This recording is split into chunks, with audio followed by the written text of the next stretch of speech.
പിതാവിന്റെയും പുത്രന്റെയും പരിശുദ്ധ റൂഹായുടെയും തിരുനാമത്തിൽ ആമേൻ. കർത്താവിനാൽ ഏറ്റവുമധികം സ്നേഹിക്കപ്പെടുന്നവരെ, 3 നോമ്പിലെ 3-ാം ദിനത്തിലെ ധ്യാന ചിന്തകളിലേക്ക് സ്നേഹപൂർവ്വം സ്വാഗതം. യോനാ പ്രവാചകൻ ദൈവനിയോഗം ലംഘിച്ച് താർഷീഷിലേക്ക് പോകുന്ന യാത്രയിൽ ഒരു കപ്പൽ അപകടത്തിൽപ്പെട്ടു. അങ്ങനെ കപ്പൽ അപകടത്തിൽപ്പെട്ട യോനാ പ്രവാചകനെ സമുദ്രത്തിൽ ഒരു മത്സ്യം വിഴുങ്ങി. 3 ദിവസം ഈ മത്സ്യത്തിന്റെ ഉദരത്തിലായിരുന്ന യോന തന്റെ ദൈവത്തോട് പ്രാർത്ഥിച്ചു.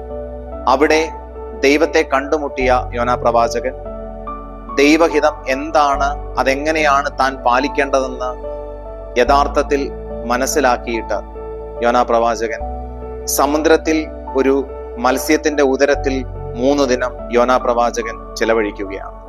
ഈ മത്സ്യത്തിന്റെ ഉദരത്തിൽ ആയിരുന്നു കൊണ്ട് തന്റെ ദൈവത്തോട് ശക്തമായിട്ട് പ്രാർത്ഥിക്കുന്ന യോനാ പ്രവാചകനെ ദൈവം സഹായിക്കുന്നു. മത്സ്യം 3 ദിവസങ്ങൾക്ക് ശേഷം യോനായെ കരയിൽ ഛർദ്ദിക്കുന്നു. വീണ്ടും യോനാ പ്രവാചകന് ദൈവത്തിന്റെ വിളി ലഭിക്കുകയാണ്. അങ്ങനെ വിളി സ്വീകരിച്ച് യോനാ പ്രവാചകൻ നിനവെ എന്ന മഹാനഗരത്തിലേക്ക് പോവുകയും അവിടെ കർത്താവിന്റെ സന്ദേശം അവരെ അറിയിക്കുകയും ചെയ്തു. നിനവയുടെ തെരുവോരങ്ങളിൽ യോനാ പ്രവാചകന്റെ ശബ്ദം പ്രകമ്പനം കൊണ്ടു.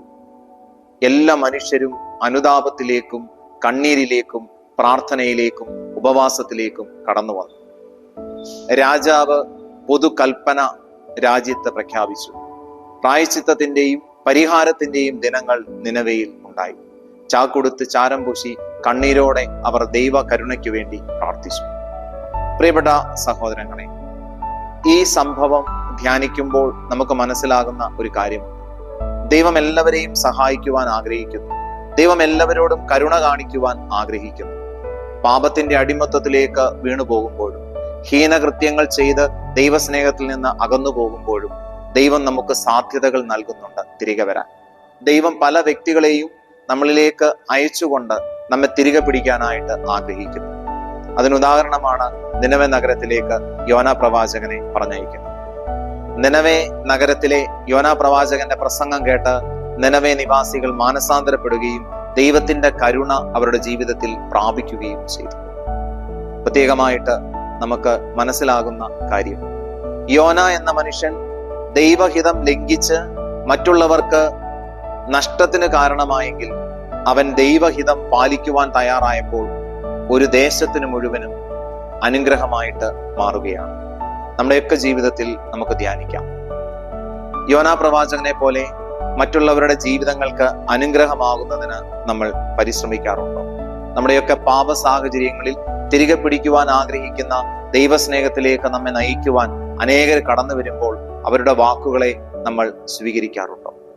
3 നോമ്പിന്റെ ഈ 3-ാം ദിനത്തിൽ നമുക്ക് ചിന്തിക്കാം. ദൈവകരുണയോട് ചേർന്ന് നിൽക്കത്തക്ക രീതിയിലുള്ള അനുതാപം എൻ്റെ ഹൃദയത്തിൽ, എൻ്റെ ജീവിതത്തിൽ ഉണ്ടോ? ഞാൻ മറ്റുള്ളവർക്ക് അനുഗ്രഹമായി മാറുന്നുണ്ടോ? ദൈവിക മനുഷ്യരെന്നെ തേടിയെത്തുമ്പോൾ അവരുടെ വാക്കുകൾ കേട്ടുകൊണ്ട് ഞാൻ ദൈവഹിതത്തോട് ചേർന്ന് നിൽക്കുവാൻ ആഗ്രഹിക്കുന്നുണ്ടോ? ദൈവം നമ്മെ അനുഗ്രഹിക്കട്ടെ.